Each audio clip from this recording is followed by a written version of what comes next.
Hi guys, welcome back to our Wix Harmony series. Today we are going to talk about how you can retrieve the URL of a file in the Wix Media Manager in case you want to share those links with others or share it to your socials. Anyway, here's how you can do it. Go to the Wix dropdown on the top left and go to Media Manager.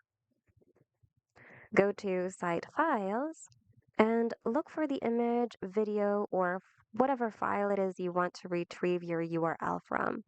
Let's just say, for example, this logo right here. So click on that file, and on the three dot button right over here, select Copy URL.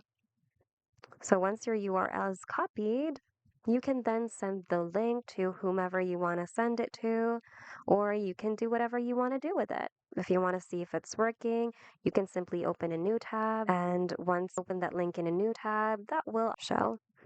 So that's it. Hope you guys found today's video of help. If you need more Wix tutorials, check out our channel and consider subscribing as well. Thanks so much for watching, and we hope to see you guys in the next video.